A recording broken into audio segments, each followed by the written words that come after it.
Good morning, you two. I want to say you two crazy nuts, but yet I'm so fascinated by everything that you do.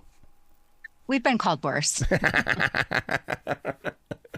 I've been called worse today. Oh, no. Oh, my God. I'll tell you what, if you guys could see this studio, I have so many Native American relics in here. So to read about what you guys have come with and those amazing photographs that you have shared inside this book, I mean, I get it. I totally get what you're doing.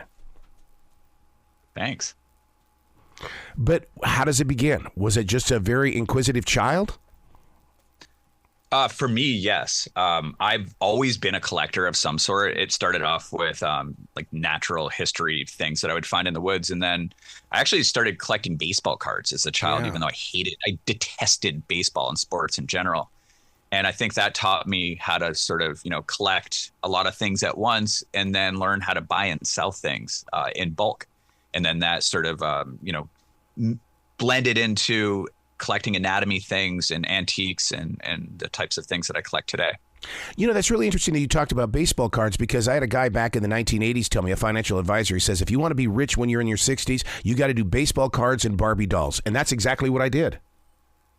Yeah, well, during the 80s and the 90s, I think into even the 2000s, there was a huge boom of baseball card collecting, just sports card collecting in general. And a lot of those cards went for hundreds of thousands of dollars. And it wasn't just the early Mickey Mantle cards. It was, like Michael Jordan when he came out, or like Bo Jackson, or some of those famous stars of the time. And then I think that market just tanked at some point, probably around the 2000s. And I was lucky enough to sell, I don't know, I had like hundreds of thousands of cards at a time where they were still relatively valuable. So I did quite well. The Witch Door. I mean, first of all, the title of the book, it really does. It's a game changer, because we all want to sit there and go, oh, okay, what is this really going to be all about? But you physically own the Witch Door, because that to me is like, I'm jealous, but at the same time, I'm also horrified. So it came to us as part of a large collection that we procured after an acquaintance of ours passed away. We bought the contents of his entire home, which in actuality was only about 1,500 square feet. However, it was just filled floor to ceiling with the best of the best in antiquities. This guy you could certainly classify him as a hoarder. But he hoarded, not like tin cans and thimbles. It was like some of the rarest antiques, especially in our genre, that money can buy. But he did just that. He would just collect things, throw them into his house, and then keep collecting. So there was never any real lull. He was just always out in the field procuring objects. He never really had any way to display them, because he lived in I think it was a 3rd-story walk-up in Brooklyn.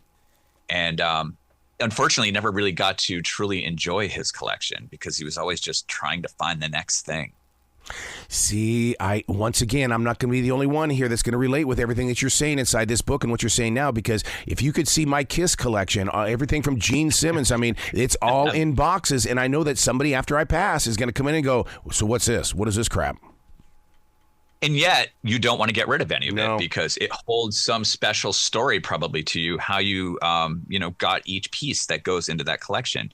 When I look at my collection as a whole, yes, we have thousands of objects, but it sort of creates this entire narrative, or it's sort of this like work of art. All these little pieces make up this masterpiece. And so if you're to take away certain elements of it, it doesn't really make sense anymore. So it's hard often for, especially obsessive collectors, to part with items. One of the scariest things inside your book is when you walked into Nick's apartment and you saw what you did. I mean, the way that you describe it in words is we've all been there. We've all seen something like that. Well, if you watch the show Hoarders, sometimes people, will collect cats, physical cats, or they'll collect newspapers and trash. But there are other collectors who just feel the need to collect. And that was Nick to a T. And we had no idea just how many things he had amassed over the years. I had been up there a couple of times. I don't think you had, Regina. No, he didn't really allow too many people to enter his home. And obviously I understood why once I saw it. You know, I'm with the hoarders this week because we're gonna have a conversation, and in my notes I'm talking about you guys because I want him to know about you guys and what you're doing with this book and stuff, because it's amazing how what you're doing with your collecting and hoarders, it really is a connection. It is a connection, and if there was something that I was blessed with or given in my life is passion. And I have such a deep passion for collecting and collecting the types of items that I do, that it's what keeps me going. And I wake up every day saying like, oh God, I can't wait to learn about something else, because that's what it's all about.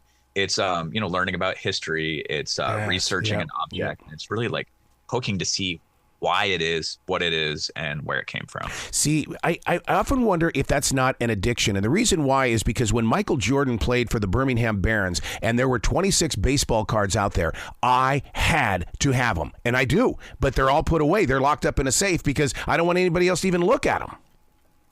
I think it's an addiction. I mean, just last weekend, we visited a well-known collector at his home. Well, actually, he had multiple properties.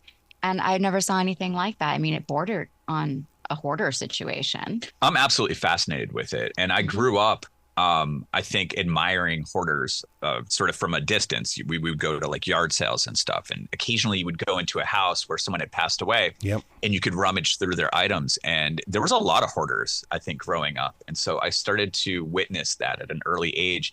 And I don't know that we would consider ourselves hoarders. Mm-hmm. I think we're just avid collectors. And, we're both willing to part with many aspects of the collection. But, I think there will come a day. Yeah. I don't know when that day is going to be, but there will come a day where we, decide to let the collection go and kind of move on with our lives and see what the next step is going to be. And I don't know how I'm going to feel then.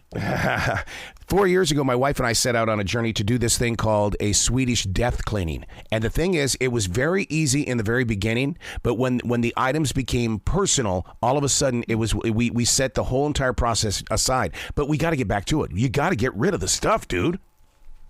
Yeah, you have to get rid of it, and you cannot take it when you go. No. And, every collector, I think, especially, real prolific collectors, they have this idea in their mind that one day a museum is going to take this whole collection and they're going to erect this, monument to my collection and to me, and I'll be revered for years to come by the general masses. And, 99.9% of the time it doesn't happen, because most of these facilities, first of all, they don't have the budget for it, or the storage. They can't house it. Yeah, there was just a huge collection that came up, one of the most renowned collections of memento mori artwork to ever be amassed. And his lifelong dream was just that.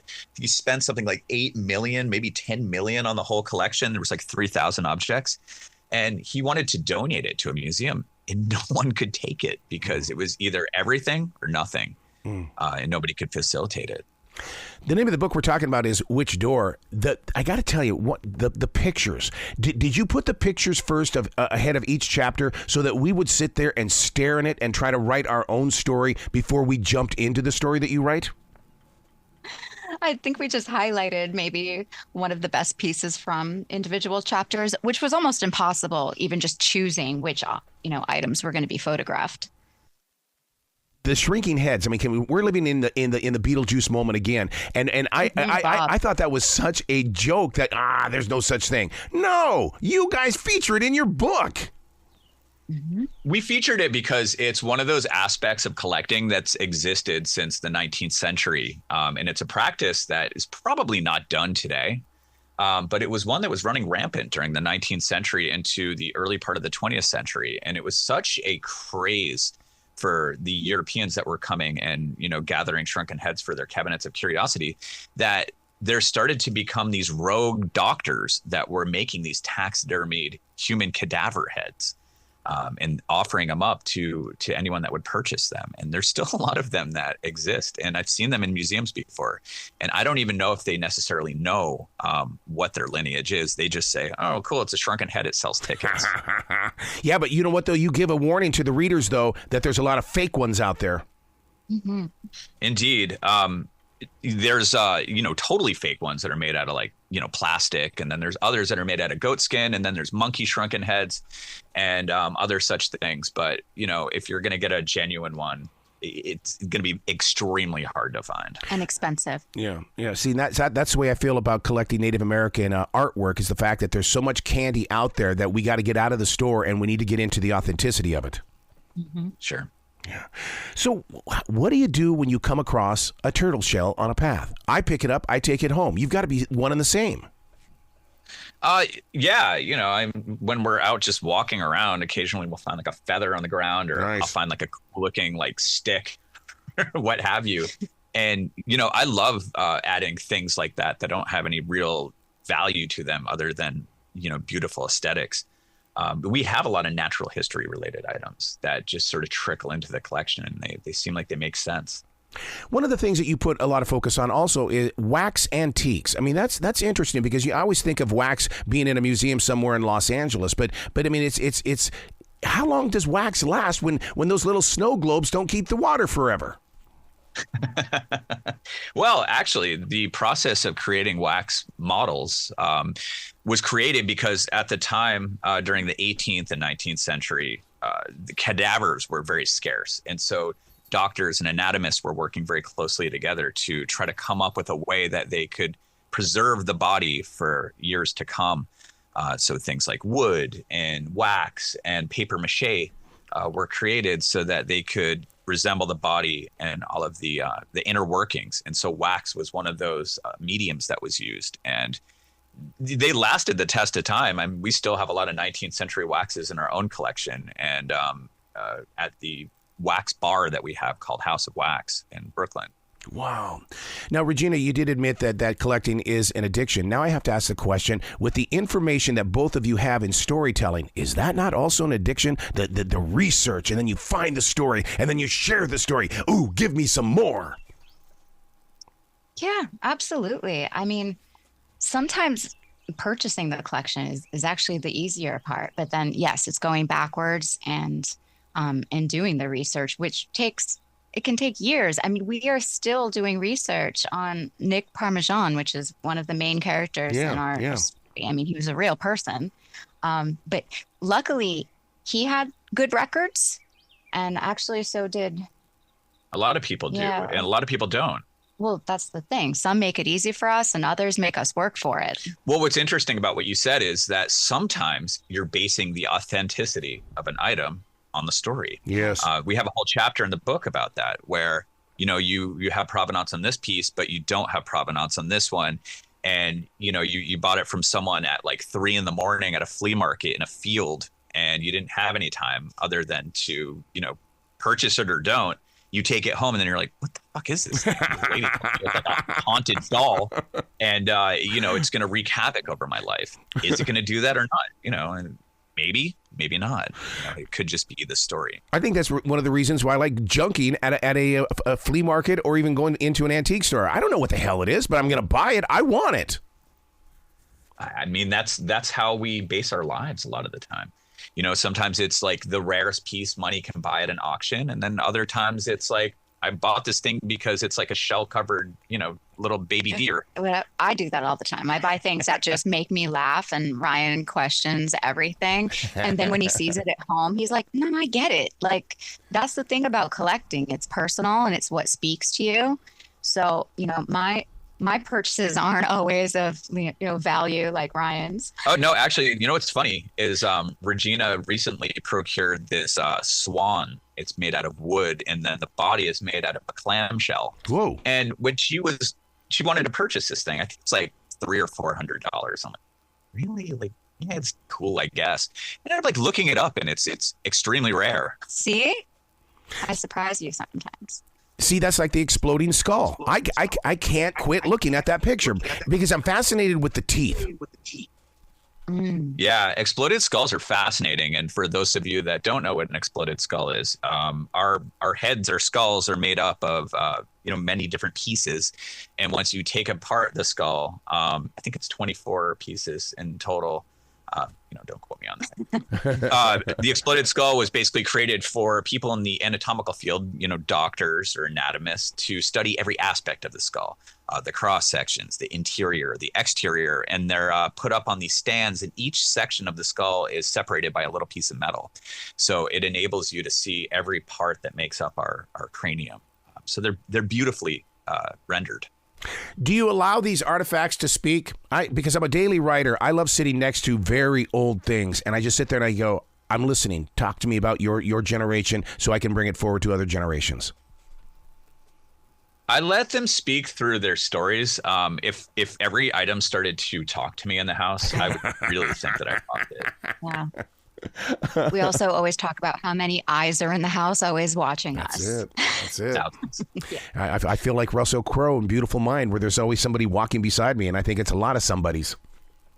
Well, for some of us, there are things walking inside of the house. It's happened to Regina before. She heard footsteps. Our house is from 1874, and often things go bump in the night. Oh my God. I have a piano from 1869 in my dining room, and I can't get rid of it. I just don't want to get rid of it. And I think it's more than just the 1869. It's just something haunting. It could very well be. And that's like something that we never really delved too much into. I always appreciated other people's stories about things being haunted or having some kind of paranormal activity. But we had never experienced it until basically after we wrote this book, and then something certainly did happen. You welcomed them. We're still processing. You opened the gate, guys. You really did. Well, I asked for it. I think I end one of the chapters in this book by saying, "Hey, ghosts, haunt me." I literally was like, God. "Come get me," not knowing that they were listening. Yeah, someone was listening. Some spirit.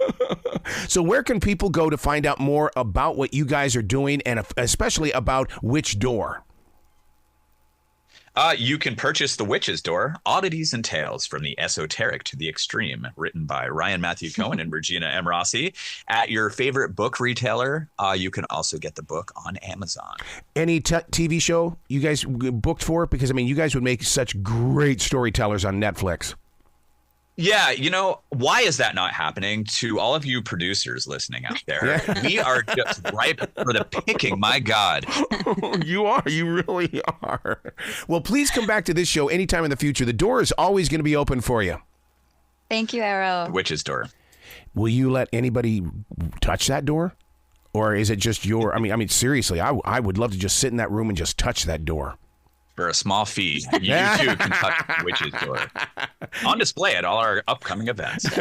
Well, you guys be brilliant today, okay? Thank you so much.